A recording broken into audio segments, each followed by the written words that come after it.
Did you ever wonder what was really hiding inside the lunchbox your mother packed with so much love in the 1970s? Those familiar foods felt safe, comforting, and perfectly normal for any growing child. But what if the meals we trusted most were quietly carrying dangers no one yet understood? Bologna sandwiches were the cornerstone of almost every lunchbox in the 1970s, slapped between two slices of soft white bread with a smear of mustard and wrapped in wax paper like a tiny gift. Mothers packed them believing they were giving their children something filling, affordable, and perfectly wholesome. The pink meat looked cheerful, tasted familiar, and satisfied hungry kids who never questioned what made it so conveniently uniform. But hidden inside every slice was a cocktail of sodium nitrates and nitrites, preservatives that gave the meat its rosy color and extended shelf life far beyond what nature intended. People trusted the packaging and the brand names without hesitation. What nobody talked about was how those preservatives, once inside the body, could transform into compounds researchers would later link to serious health concerns. By the time science caught up, generations of children had consumed countless sandwiches made from meat that carried risks no parent ever imagined. It is unsettling to think that something so trusted could have quietly posed a danger hiding in plain sight. White bread in the 1970s was the foundation of nearly every packed lunch, soft and pillowy and perfectly sliced to hold whatever filling a mother decided her child needed that day.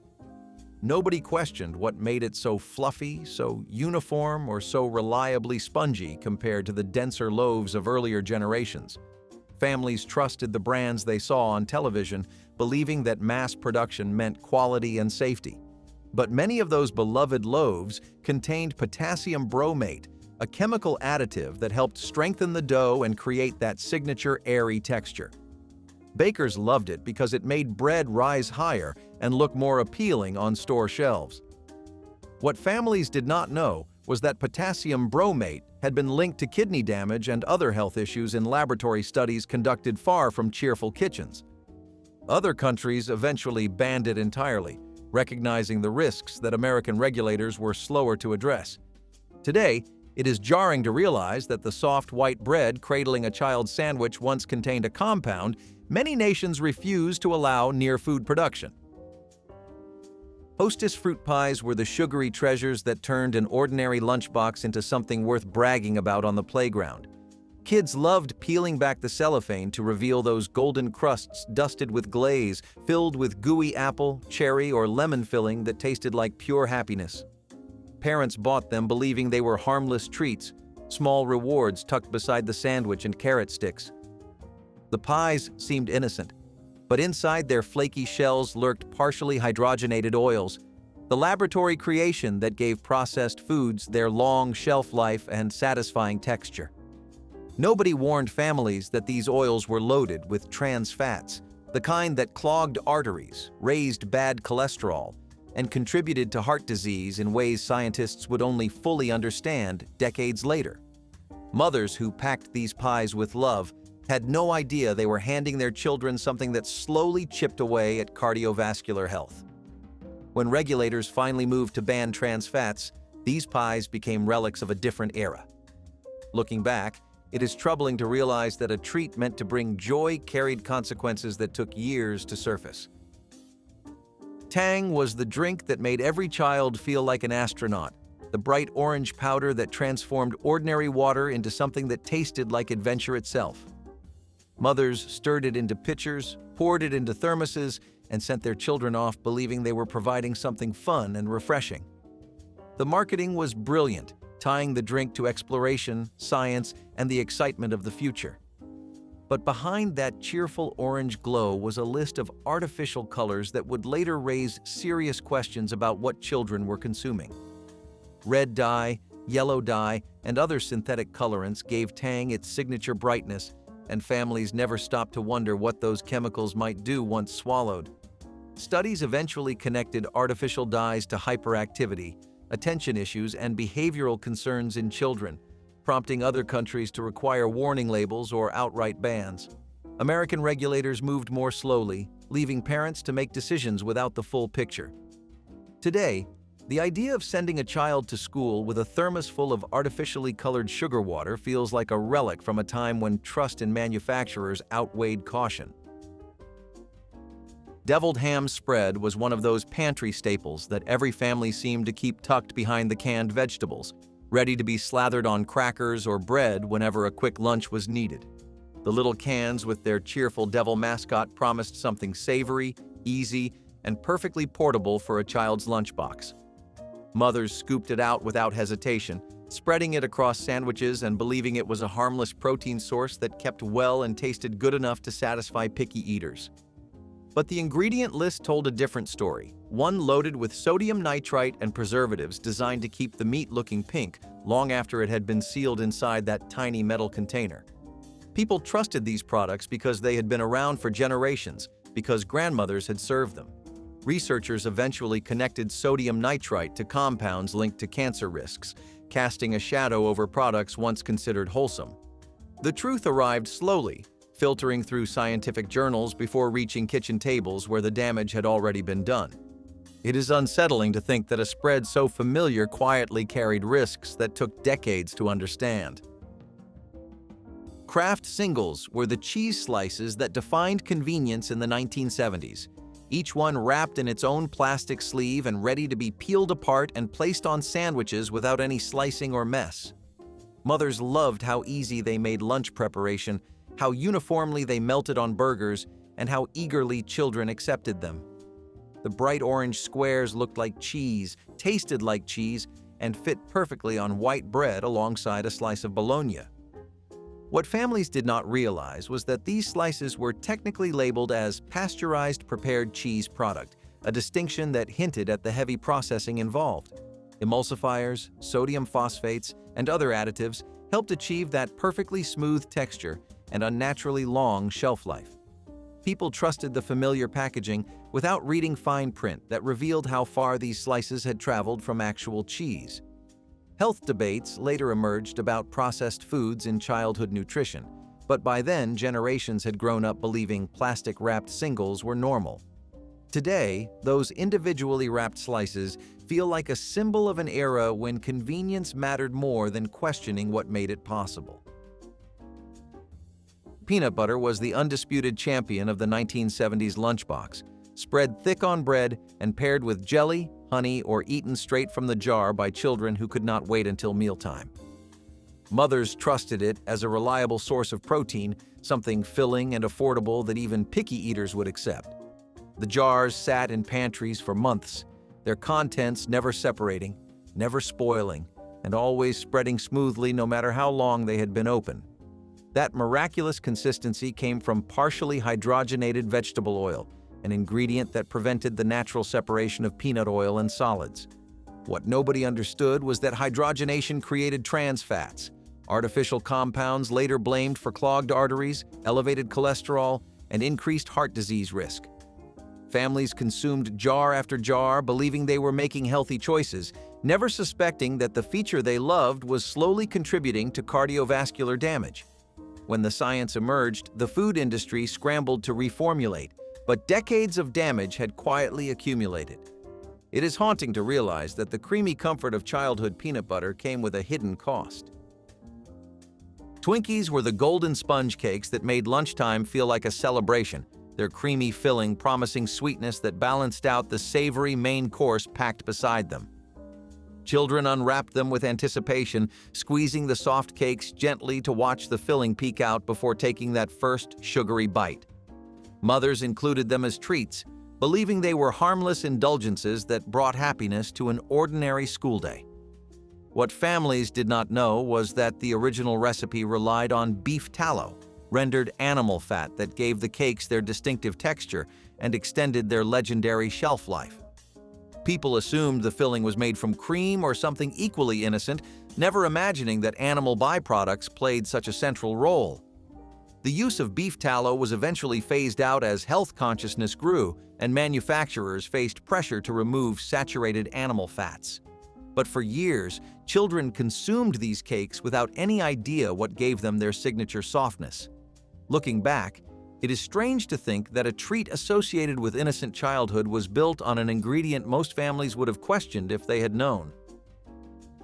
Kool-Aid was the magic powder that turned ordinary tap water into something sweet, colorful, and endlessly exciting for children who measured summer afternoons by how many glasses they could drink. The packets were cheap, the flavors endless, and the bright reds and purples made every glass look like a party waiting to happen. Mothers mixed it by the gallon, trusting that something so popular must be safe for growing children. But some of those vivid colors came from red dye number 2, a synthetic colorant that would become one of the most controversial food additives of the decade. Studies emerged suggesting potential links to cancer, prompting the FDA to ban the dye entirely in 1976. Families who had poured countless glasses of cherry Kool-Aid realized their children had been consuming something regulators now considered dangerous. The ban came after years of use, leaving parents to wonder how much exposure their families had accumulated. Today, the memory of those bright red drinks carries a shadow that cheerful packaging never hinted at.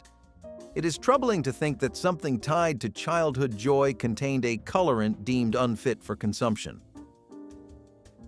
Lunchables arrived in the late 1980s, but quickly became the evolution of everything the 70s lunchbox represented, prepackaged convenience taken to its logical extreme.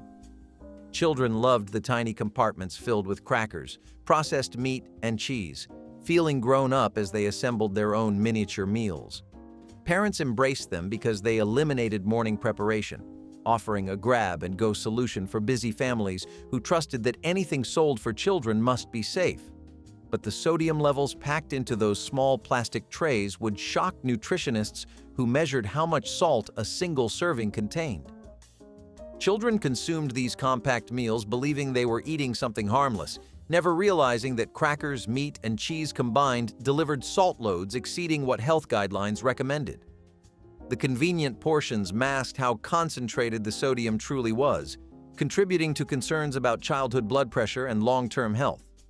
Manufacturers eventually faced pressure to reduce salt, but only after years of products that prioritized shelf stability over balance. The convenience parents trusted came with consequences. Canned fruit cocktail in heavy syrup was the dessert that appeared in lunchboxes across the 1970s, a colorful cup of diced peaches, pears, grapes, and those mysterious bright red cherries that kids always fought over. Mothers packed them believing they were giving their children something healthy, a serving of fruit that would balance out the sandwich and chips. The cans were convenient, affordable, and seemed like a wholesome alternative to candy or cookies. But what nobody talked about was the syrup itself, a thick sugary liquid that turned an otherwise nutritious snack into something closer to candy than actual fruit. Children slurped it down eagerly, not realizing they were consuming sugar loads that would make modern nutritionists wince. The heavy syrup added empty calories that contributed to weight gain, blood sugar spikes, and dental problems that dentists saw mounting year after year. When health awareness finally caught up, manufacturers began offering fruit in juice or water instead. Looking back, it is surprising how long it took for anyone to question why fruit needed to swim in sugar water before it could be considered a healthy choice for children. Oscar Mayer wieners were the hot dogs that defined childhood cookouts, school lunches, and quick dinners when nobody felt like cooking anything complicated. The jingle was famous, the packaging was cheerful, and the taste was exactly what kids expected from a hot dog. Mothers sliced them into thermoses of beans, tucked them into buns with ketchup, or cut them into little coins that children happily stabbed with forks. But the ingredient list told a more complicated story, one filled with mechanically separated meat, sodium nitrite, corn syrup, and fillers that made the actual meat content questionable at best. People trusted the brand because it had been around for generations, because commercials made everything seem wholesome. What families did not realize was that the preservatives and processing methods used to create that uniform texture came with health trade-offs nobody discussed. When researchers began connecting processed meats to health risks, the industry faced pressure to reformulate. Today, those cheerful packages feel like relics from an era when trust in food brands outweighed curiosity about what was actually inside. Wonder Bread was the soft white loaf that built sandwiches in nearly every American household during the 1970s, its bright packaging and spongy texture making it the default choice for busy mothers everywhere.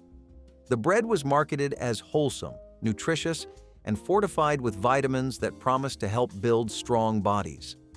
Children loved how soft it was, how easily it folded around fillings, and how it never had the dense chewiness of darker breads. But what the cheerful advertisements never explained was that Wonder Bread started as refined white flour stripped of nearly all natural nutrients during processing.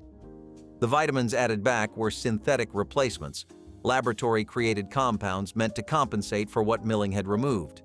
People trusted fortification labels without questioning whether synthetic vitamins worked the same way as nutrients found naturally in whole grains. Health experts later raised concerns about how much nutrition was truly delivered through enriched products. Looking back, it is strange to realize that the bread families trusted to nourish their children was rebuilt from the ground up after being stripped of its original value. Jiffy Pop was the magical stovetop snack that turned ordinary evenings into mini-events, the aluminum pan expanding like a silver balloon while kernels popped and butter scent filled the kitchen.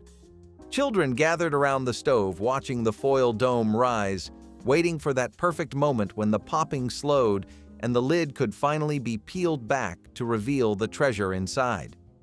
Mothers loved how easy it was, how it kept kids entertained, and how the buttery aroma made even a simple movie night feel special. But hidden inside that irresistible smell was diacetyl, a chemical compound used to create artificial butter flavoring that would later become the center of serious health concerns. Factory workers exposed to diacetyl developed a condition so severe it became known as popcorn lung, a scarring of the airways that made breathing difficult or impossible. While home exposure was far lower than factory levels, the revelation still shocked families who had inhaled that buttery steam countless times. The industry eventually moved away from diacetyl, but the memory of that expanding foil pan now carries a shadow that the cheerful packaging never hinted at. Hawaiian Punch was the bright red drink that promised tropical flavor and endless refreshment, its smiling mascot punching his way across television commercials that made every kid beg for a bottle. Mothers poured it into thermoses, mixed it into punch bowls at birthday parties, and kept jugs cold in the refrigerator for after-school snacks. The taste was sweet, fruity, and exactly what children wanted, which was precisely the problem nobody talked about.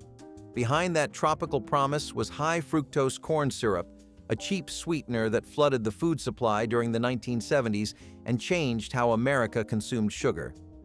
Children drank glass after glass without realizing they were consuming sweetener loads, later blamed for the obesity epidemic, diabetes rates, and metabolic disorders that exploded in following decades. The connection between sugary drinks and childhood health problems took years to establish. By then, generations had grown up believing Hawaiian Punch was just a fun, fruity drink rather than liquid sugar disguised with tropical marketing. Today, those bright red jugs feel like artifacts from an era when sweetness was celebrated and consequences were ignored. Bugles were the cone-shaped corn snacks that turned every lunchbox into a playground, the kind of chips kids slipped onto their fingertips like tiny witch hats before crunching them one by one. The salty crunch was addictive, the shape was endlessly entertaining, and mothers loved how a small bag could keep children happy through an entire school day. The bright packaging promised fun, and for the most part it delivered exactly that. But tucked into the ingredient list was BHA, butylated hydroxyanisole, a preservative used to keep the chips fresh and prevent the fats from going rancid. At the time, nobody questioned additives with names that sounded more like chemistry experiments than food ingredients. Studies later raised concerns about BHA, with some research suggesting potential links to health issues that prompted other countries to restrict or ban its use entirely. American regulations moved more slowly, leaving families to make choices without complete information. Looking back, it is unsettling to realize that the playful snacks children wore on their fingers contained preservatives that would eventually face scrutiny and restriction around the world. Cheese Whiz was the bright orange spread that promised cheese flavor without any of the fuss, squeezed from jars onto crackers, bread, and anything else that needed a quick hit of salty, tangy richness. Mothers loved how easy it made snack preparation, how long it lasted in the pantry, and how eagerly children accepted it as a legitimate cheese product. The texture was smooth, the color was vivid, and the taste was familiar enough that nobody stopped to wonder what made it so different from actual cheese. But Cheez Whiz achieved its spreadable consistency through sodium phosphate emulsifiers, chemical compounds that kept the fats and proteins blended in ways nature never intended. The ingredient list read more like a science project than a food label, filled with additives designed to extend shelf life and maintain that unnaturally smooth texture.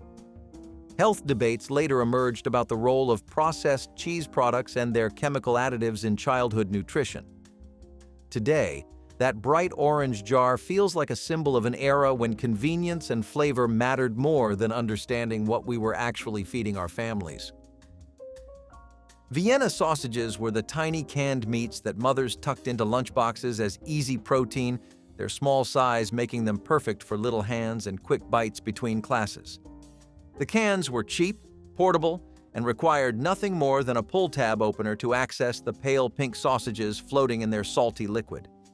Children ate them cold, sometimes straight from the can, believing they were enjoying a treat that was both convenient and satisfying. But what nobody discussed was the sodium content packed into that small serving, salt levels that far exceeded what growing bodies actually needed. The brine that preserved those tiny sausages delivered a concentrated dose of sodium that contributed to concerns about childhood blood pressure and long-term cardiovascular health. Add in the sodium nitrite used to maintain color and prevent spoilage, and the health picture grew even more complicated. When nutritionists began examining what children were actually consuming in their packed lunches, products like Vienna sausages faced new scrutiny. The convenience that made them popular also made them symbols of an era when salt content was rarely questioned and preservatives were simply accepted. Pop-Tarts were the toaster pastries that revolutionized breakfast and found their way into countless lunchboxes as sweet treats that required zero preparation. Children loved the frosted tops, the fruity fillings, and the way the edges got slightly crispy when toasted just right. Mothers appreciated how easy they made busy mornings, grabbing a foil packet and knowing their child had something to eat even if there was no time for anything else. The convenience was undeniable, but hidden in the ingredient list was TBHQ, tertiary butyl hydroquinone, a petroleum-derived preservative used to extend shelf life and prevent the fats from turning rancid. Most parents had no idea they were feeding their children something with roots in the petroleum industry. Studies later raised questions about TBHQ, with some research suggesting potential concerns at high doses that prompted ongoing debate about its place in food products. The FDA maintained it was safe in approved amounts, but the revelation still unsettled families who assumed breakfast pastries were simply flour, sugar, and fruit. Today, those foil-wrapped rectangles carry questions that the cheerful commercials never addressed. Ding-dongs were the chocolate-covered, cream-filled cakes that made lunchtime feel like a celebration, their shiny coating and perfect dome shape promising sweetness that balanced out the savory main course. Children unwrapped them carefully, sometimes licking the chocolate coating first before biting into the soft cake and creamy center. Mothers included them as rewards for finishing vegetables or as simple treats that brought smiles to ordinary school days. The vanilla flavor in that creamy filling seemed natural enough, but what families did not realize was that most of it came from artificial vanillin, a synthetic compound created in laboratories rather than extracted from actual vanilla beans. Real vanilla was expensive, so food manufacturers turned to chemical alternatives that mimicked the flavor cheaply. The shift happened so gradually that consumers never noticed the difference. While vanillin itself was considered safe, the broader pattern of replacing real ingredients with synthetic substitutes raised questions about what children were eating. Those chocolate domes represent an era when flavor mattered more than authenticity, and nobody questioned what made things taste the way they did. Carnation Instant Breakfast was the powdered drink mix that promised busy mothers a nutritious solution for mornings when sit-down meals felt impossible. You stirred the powder into cold milk, watched it dissolve into a creamy swirl, and handed your child something that felt like a milkshake but claimed to deliver real nutrition. The packaging boasted vitamins and the energy growing bodies needed.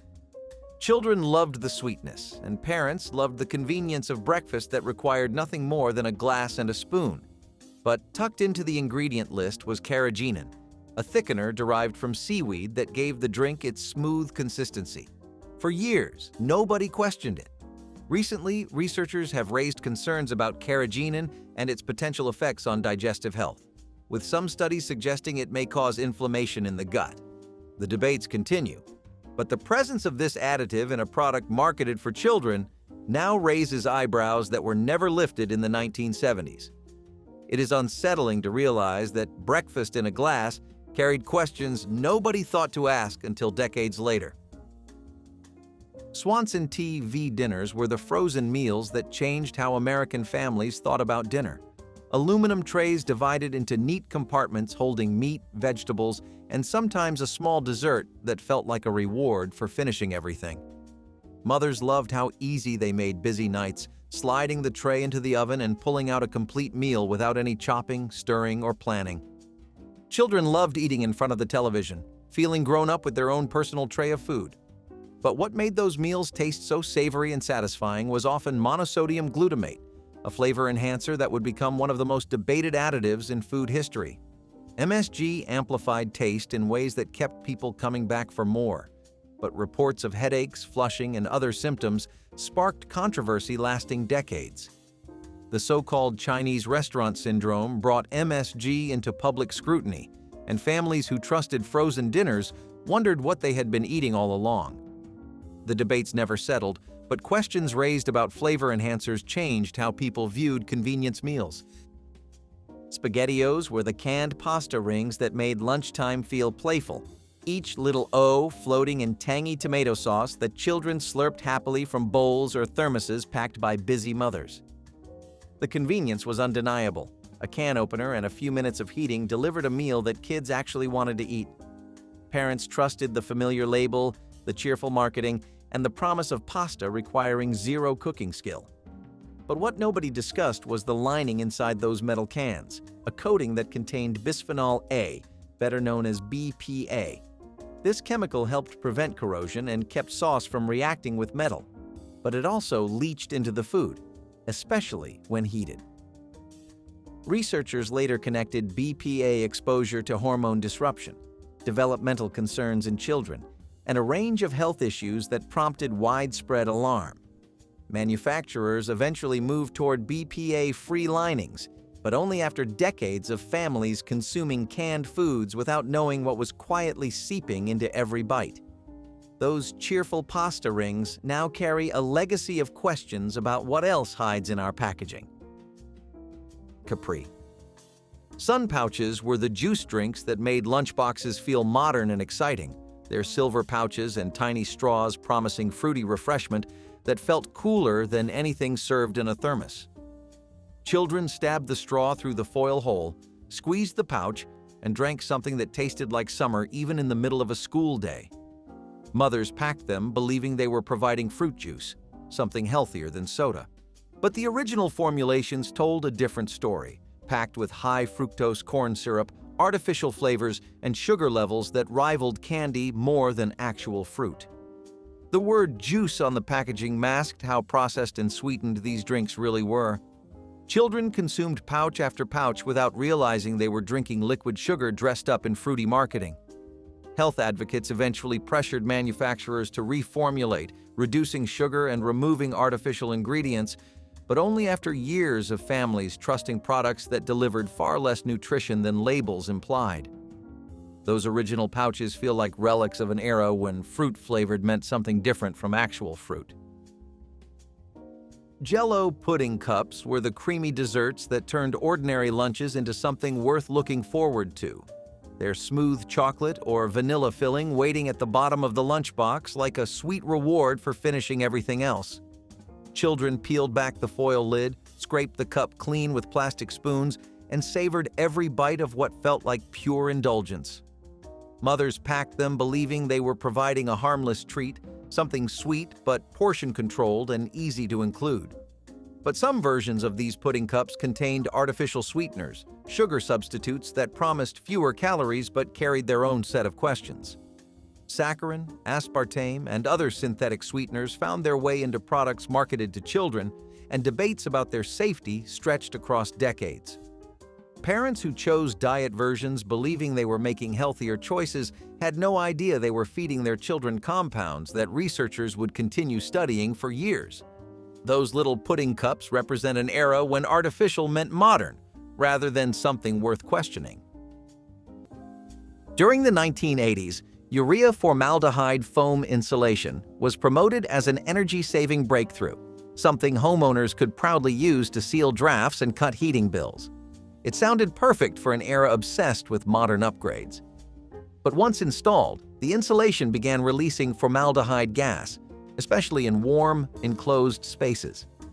Families noticed headaches, watery eyes, and strange odors long before anyone realized the cause. Contractors praised it for being affordable and easy to apply, so it spread quickly through suburban neighborhoods that trusted every promise of new comfort. And in those early days, no one imagined that their walls were slowly releasing something unsafe into the air. They breathed every single day. When reports finally surfaced, the revelation was devastating, forcing homeowners to rip out insulation they had only recently paid to install. Regulators moved in, safety warnings mounted, and a product once meant to protect people from the cold instead became one of the decade's most unsettling missteps. It was a harsh lesson in how innovation can sometimes hide real danger behind its shiny promises. Red dye number 2 was the invisible ingredient that made foods in the 1970s look irresistibly appealing, coloring everything from fruit punches to gelatin desserts to candies marketed directly at children. Parents bought these brightly colored products without hesitation because they looked cheerful, fun, and perfectly safe for growing kids. Birthday cakes glowed with red frosting. Holiday punches sparkled in festive bowls, and lunchbox treats came wrapped in packaging that promised nothing but sweetness and joy. Nobody thought to question why food needed artificial coloring or what those dyes might be doing inside young bodies. Behind the scenes, however, scientists were raising serious alarms. Studies had linked red dye number 2 to cancer in laboratory animals, and American researchers scrambled to verify the troubling findings. The FDA faced mounting pressure as consumer advocates demanded answers about an additive used for decades without proper testing. In 1976, the dye was finally banned, but not before countless children had consumed it in products their parents believed were perfectly harmless. Sulfite preserved restaurant salad bars were the crown jewels of casual dining in the 1980s. Those long, gleaming counters overflowing with crisp lettuce, vegetables, and toppings that seemed impossibly fresh. Families lined up with plates in hand, thrilled by endless variety and the illusion of healthy eating. What diners did not realize was that many restaurants sprayed produce with sulfite solutions to keep everything looking vibrant long past its natural shelf life.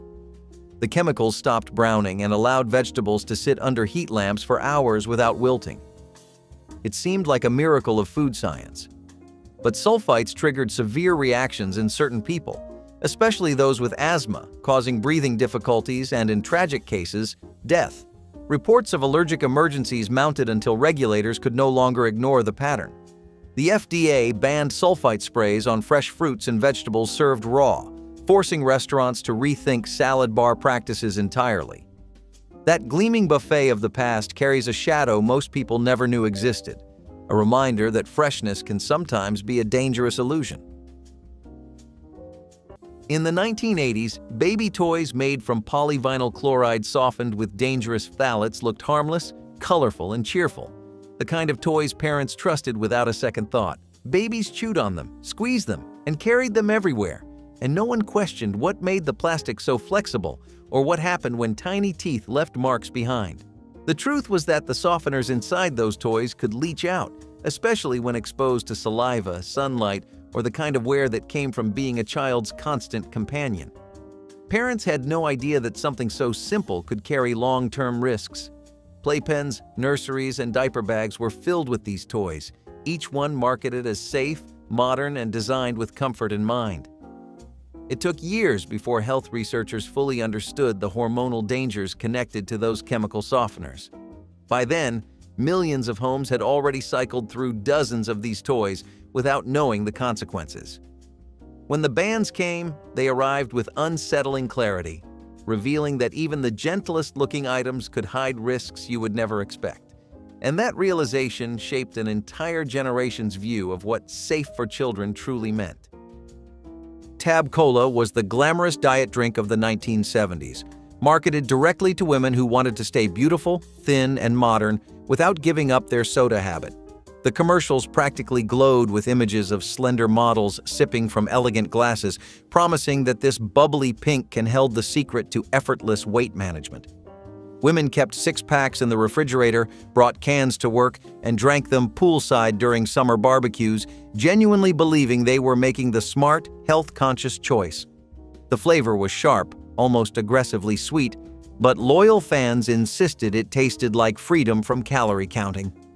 What the advertisements never mentioned was that Tab relied heavily on Saccharine, the same artificial sweetener raising red flags in laboratories across the country.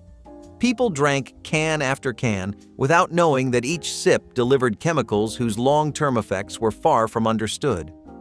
When cancer warning labels started appearing, loyal Tab drinkers faced an uncomfortable truth.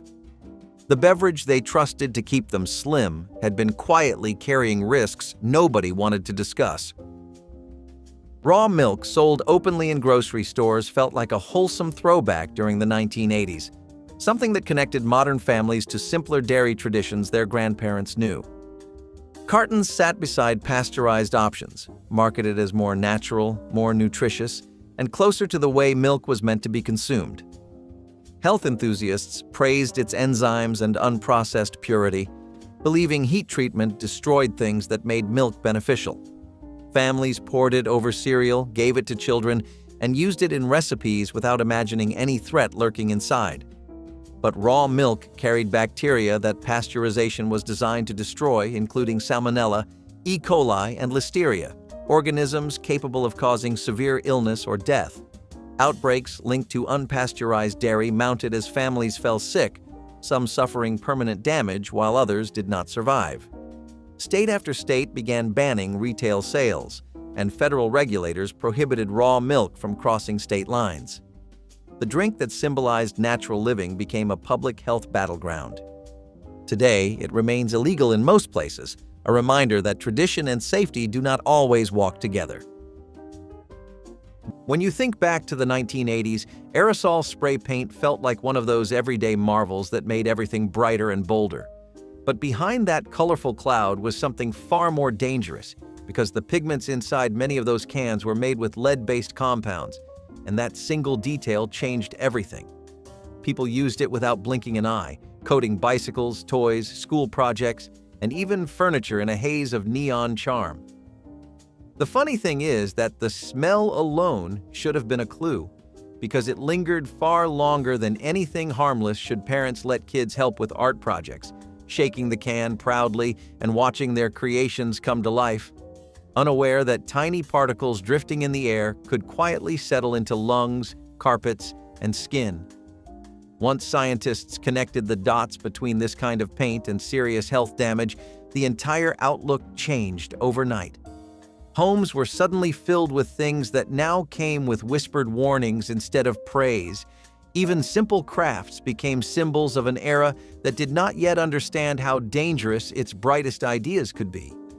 And when regulators finally stepped in, the shock was real, because no one expected something so ordinary to carry that kind of hidden cost. MSG-laden canned soups lined the shelves of every grocery store in the 1970s, marketed as wholesome, convenient meals that busy families could trust to nourish their loved ones. Mothers heated them on cold afternoons, packed them in thermoses for school lunches, and served them alongside sandwiches with complete confidence that they were providing something nutritious. The labels showed pictures of fresh vegetables and steaming bowls that promised comfort in every spoonful. Families had no idea that the savory flavor they loved came from monosodium glutamate, a chemical flavor enhancer quietly stirring controversy in medical circles.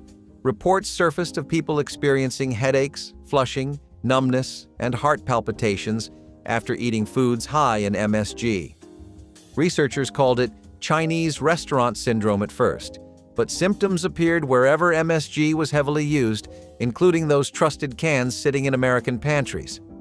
The industry insisted the additive was safe, but doubt had taken root. Parents who once felt proud of their quick meals began questioning what else might be hiding behind those reassuring labels. Red dye number 3 colored the candies, cereals, and desserts of the 1980s in shades of bright cherry and festive pink that children adored without hesitation. It made maraschino cherries glow atop ice cream sundaes, turned fruit snacks into jewel-toned treats, and gave holiday cookies their signature festive look. Parents bought these products without a second thought, assuming anything sold on grocery shelves must be safe. But researchers discovered something troubling when laboratory studies connected the dye to thyroid tumors in animals, raising alarm about what it might do inside human bodies. The FDA banned red dye number 3 from cosmetics, yet the additive lingered in certain foods under older approvals that seemed impossible to untangle. Families who remembered eating handfuls of those bright red candies began questioning what else slipped past safety checks. The controversy sparked lasting debates about artificial colors in the food supply. Looking back, those vivid reds and pinks carry a complicated legacy, a symbol of an era when color mattered more than caution and danger hid behind cheerful packaging. Electric hair dryers in the 1980s were considered one of the great conveniences of the modern world, sleek devices that made mornings faster and easier. But many of them hid something far more troubling inside because the heating cores in certain models were lined with asbestos, a material whose dangers were not widely known to ordinary families. People held these dryers inches from their faces, breathing in warm air that sometimes carried microscopic fibers. No one realized were harmful. Parents even used them to warm baby blankets or dry a child's hair after a bath. It seemed like progress at the time, a little piece of luxury woven into daily routines. But when researchers uncovered the risks, the truth spread quickly and created a wave of concern that rippled through households everywhere. Suddenly, a trusted bathroom tool became a symbol of how easily danger could hide in plain sight. Families tossed out dryers they had relied on for years, all while wondering what they had unknowingly inhaled. The shift came hard and fast, turning a familiar hum into a warning that echoed across an entire decade. Margarine was sold as the heart-healthy miracle spread that would save American families from the dangers of butter, and in the 1970s, nearly every kitchen had a tub of it sitting in the refrigerator door. Doctors recommended it, nutritionists endorsed it, and advertisements showed happy families spreading it on toast with the confidence that they were making a smart, modern choice. People genuinely believed that switching from butter to margarine would protect their hearts and keep them healthier for decades to come. The spread was cheap, it melted smoothly, and it came in bright yellow packaging that made it look wholesome and natural. What nobody understood was that margarine was loaded with trans fats, artificially created through hydrogenation that turned liquid oils into solid spreads. These trans fats did not protect hearts at all. Instead, they clogged arteries, raised bad cholesterol, and increased the risk of heart disease far more than the butter they were meant to replace. Decades later, researchers would call trans fats one of the most dangerous ingredients ever introduced into the American food supply. Ethylene dibromide fumigated flour sat in pantries and bakery stockrooms across the country during the 1980s, quietly contaminating bread, cakes, cookies, and pastries that families trusted as perfectly safe. The chemical was used to fumigate stored grain, killing insects and preventing infestations that could ruin entire harvests. Farmers and processors saw it as essential protection, a modern solution to ancient problems of spoilage and pest damage. Nobody thought twice about what happened when fumigated grains were milled into flour and shipped to grocery stores. But ethylene dibromide did not simply vanish during processing. Residues remained in finished products, and researchers discovered the chemical was a confirmed carcinogen capable of causing serious harm with repeated exposure. When the EPA banned the fumigant, the announcement sent Cyclamate sweetened beverages were the original zero-calorie miracle drinks, promising all the sweetness of sugar with none of the guilt, and Americans embraced them with enthusiasm that bordered on devotion. Diet sodas, powdered drink mixes, and sugar-free desserts flooded the market, and health-conscious consumers believed they had finally found a way to enjoy sweetness without consequences. People drank these beverages daily, sometimes several cans at a time, trusting that 0 calories meant 0 harm. The taste was different from sugar, slightly chemical, but fans adapted quickly. What consumers did not know was that Cyclamate was already under investigation by federal health officials concerned about troubling laboratory findings. Studies showed that rats fed high doses developed bladder tumors, and the evidence was strong enough that the FDA took dramatic action. In 1969, Cyclamate was banned entirely, yanked from shelves with urgency that shocked loyal consumers. People who had been drinking these products for years suddenly wondered what damage might already be done. The ban became one of the first major food safety scandals to shake American confidence. Brominated vegetable oil lurked inside the citrus-flavored sodas and fruit drinks of the 1980s, keeping bright colors evenly distributed instead of floating to the top like an oily film. The additive was originally developed as a flame retardant, a detail that seems almost impossible to believe given how casually it appeared in beverages marketed to children and families. Manufacturers valued it for keeping drinks looking consistent and appealing on store shelves. Kids guzzled orange sodas, lemon-lime concoctions, and fruity punches without any idea that a chemical designed to stop fires swirled through every sip. But bromine accumulates in the body, building up in fatty tissues and potentially causing neurological harm with prolonged exposure. When researchers raised alarms about long-term effects, regulators around the world took notice. Many countries banned brominated vegetable oil entirely, and major beverage companies eventually reformulated products under public pressure. The additive that once seemed like harmless convenience became one of the strangest examples of industrial chemicals finding their way into the food supply. Flea treatments containing organophosphate chemicals were one of those everyday items people trusted without hesitation. In the 1980s, pet owners sprayed them on dogs, cats, and even living room carpets, believing they were protecting their homes from pests. What they did not realize was that organophosphate residue absorbed through skin and lingered in the air long after the spraying stopped. Families breathed it in, pets licked it off their fur, and children played on carpets that were still coated with a chemical haze no one could see. For many people, the strong smell meant the treatment was working, not that it might be dangerous. It took years for health experts to connect the dots between these products and serious neurological concerns, and when those findings surfaced, the shock hit hard, because these sprays felt like such a normal part of household routines. Suddenly, something used out of love for pets turned into a warning about how easily safety could be misunderstood. Regulators moved in, restrictions tightened, and families who once relied on these sprays now looked back with a mixture of disbelief and worry. It was a reminder that even the habits made out of care can sometimes carry risks no one ever expected. Enriched white bread was the nutritional cornerstone of the American diet in the 1970s, sitting in nearly every bread box and toasted in nearly every kitchen across the country. Families believed they were getting wholesome nourishment with every sandwich, every piece of toast, and every slice served alongside dinner. The packaging boasted about added vitamins and minerals, making it seem like this soft, fluffy bread was actually good for growing bodies. Children ate peanut butter and jelly on it, mothers made French toast with it, and nobody questioned whether something so familiar could possibly be anything less than healthy. The truth was far more complicated than those cheerful labels suggested. White bread started as whole wheat, but milling stripped away the fiber-rich bran and nutrient-dense germ, leaving behind starchy flour with almost no nutritional value. Manufacturers then sprayed synthetic vitamins back onto the depleted flour and called it enriched, as if adding back a fraction of what was removed made it healthy. The result spiked blood sugar, provided minimal fiber, and filled bellies with empty calories disguised as nutrition. Lead-soldered canned foods were pantry staples throughout the 1980s, stacked in neat rows of soups, vegetables, fruits, and baby foods that families relied on for convenience. The seams of those cans were sealed with lead solder, a technique standard in manufacturing for decades. Nobody questioned it because canned food represented safety, preservation, and modern efficiency.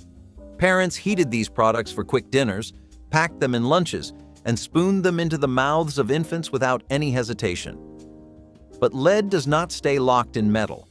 It leaches slowly into food inside, especially when contents are acidic, like tomatoes or citrus. Children absorb this heavy metal with every bite, accumulating toxins that damage developing brains and nervous systems. When scientists connected widespread lead exposure to canned food consumption, evidence was damning. Federal regulations eventually banned lead solder in food packaging, but countless families had already consumed years of contaminated meals. Looking back, it is chilling to realize that cans meant to nourish instead quietly poisoned an entire generation. Pesticide foggers containing chlorine were marketed as miracle solutions for basement pests and household infestations in the 1980s. With one press of a button, homes filled with a chemical fog that settled into carpets, walls, and clothing. Parents used them confidently, believing they were doing the right thing to protect their families from insects and rodents. But chlorine lingered far longer than anyone realized, clinging to indoor surfaces and circulating through household air systems. Researchers eventually found that prolonged exposure could cause serious harm, turning a once trusted product into a public health concern. By the time regulators intervened, countless families had already filled their homes with chemical residue that would not disappear easily. The trust people placed in those bright canisters now feels painfully misplaced, a reminder that even the most well-intentioned household habits can carry hidden costs. Asian Instant Breakfast was marketed as the perfect solution for busy mornings, a powdered drink mix that promised complete nutrition in a single glass of milk. Advertisements showed energetic families rushing out the door with smiles, confident that their quick breakfast was just as good as eggs, toast, and orange juice. Parents loved the convenience, kids loved the chocolate and vanilla flavors, and the product flew off shelves as modern life demanded faster solutions to traditional meals. The packaging emphasized protein, vitamins, and minerals, making it seem like a scientifically formulated health drink. What the cheerful marketing failed to mention was that Carnation Instant Breakfast was loaded with sugar, artificial flavors, and processed ingredients that had more in common with dessert than with actual breakfast. A single serving contained nearly as much sugar as a candy bar, dissolved into milk that families believed was nourishing their children. The vitamins were synthetic additions, not natural nutrients found in real food. Parents thought they were giving kids a healthy head start, but were actually beginning each day with a sugar rush disguised as modern nutrition. Sodium cyclamate. Sweetened drinks were everywhere in the 1980s, filling refrigerators and vending machines with diet sodas that promised guilt-free refreshment. The artificial sweetener tasted remarkably close to sugar, lacked the bitter aftertaste of alternatives, and helped calorie-conscious consumers enjoy drinks without weight gain associated with regular soda. Families stocked cases of these beverages, and dieters relied on them as essential tools in weight management. The sweeteners seemed like a perfect solution to growing concerns about sugar and obesity. But Cyclamate had already been banned in the United States back in 1969 after studies linked it to bladder cancer in laboratory animals. Despite ongoing debates about those findings, the ban remained firmly in place. Many consumers had no idea they were consuming something prohibited when they purchased imported products or traveled abroad. The controversy highlighted how differently nations approached food safety. Today, Cyclamate remains forbidden in the United States, a quiet reminder that what tastes sweet can sometimes carry bitter consequences. Paraquat weed killer was a staple in 1980s hardware stores, sold in bright bottles that promised fast results for stubborn weeds. Home gardeners used it liberally on lawns, driveways, and vegetable beds, unaware that a single accidental sip or a splash on skin carried life-threatening risks. The chemical acted quickly, burning plants down to their roots, and homeowners saw that as efficiency rather than a warning.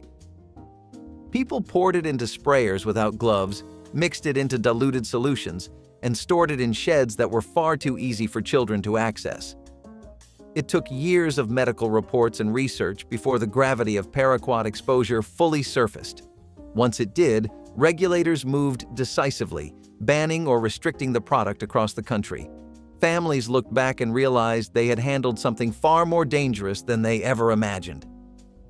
What once felt like a convenient fix for weekend yard work became one of the clearest symbols of how toxic the decade's quick solutions could be. Hydrogenated vegetable shortening was marketed as the clean, modern, heart-healthy alternative to animal fats, and American kitchens in the 1970s embraced it wholeheartedly. Cans of fluffy white shortening sat beside every stove, used for frying, baking, and greasing pans, with the confidence that choosing vegetable-based fats was responsible. Cookbooks recommended it, doctors approved of it, and food manufacturers used it in everything from cookies to crackers to frozen dinners. The idea that vegetable oil could be transformed into a solid, shelf-stable product seemed like pure progress. What nobody understood was that hydrogenation created trans fats, artificial molecules the human body had never evolved to process. These fats did not pass through the system harmlessly. They lodged in artery walls, raised bad cholesterol to dangerous levels, and dramatically increased the risk of heart attacks. Decades of research would prove that trans fats were among the most dangerous substances ever added to the food supply. The shortening families trusted to make their biscuits flaky and fried chicken crispy was quietly contributing to an epidemic. Chlorine-contaminated poultry reached dinner tables across the country during the 1980s after the powerful pesticide worked its way through the food chain in ways nobody anticipated. Farmers used chlordane to control termites around barns, coops, and feed storage areas, believing the chemical stayed where it was applied. But chlordane was persistent, clinging to soil, drifting into water supplies, and accumulating in the fat of animals that consumed contaminated feed. Chickens absorbed it steadily, storing the pesticide in their tissues until concentrations alarmed health officials. Families roasted these birds for Sunday dinners, fried drumsticks for picnics, and served chicken salad at gatherings without suspecting anything wrong. When testing revealed widespread contamination, scandal rocked the poultry industry.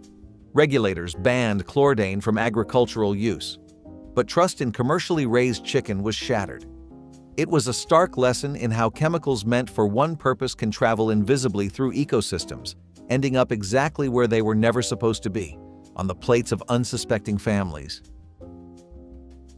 In the 1980s, pediatric cold medicines packed with banned stimulants sat proudly on pharmacy shelves, wrapped in colorful labels that promised fast relief for sniffles and congestion. Parents gave them freely to children, trusting the cheerful branding and familiar logos. What most families did not know was that many of these medicines contained powerful stimulants capable of increasing heart rate, disrupting sleep, and causing unexpected behavioral changes.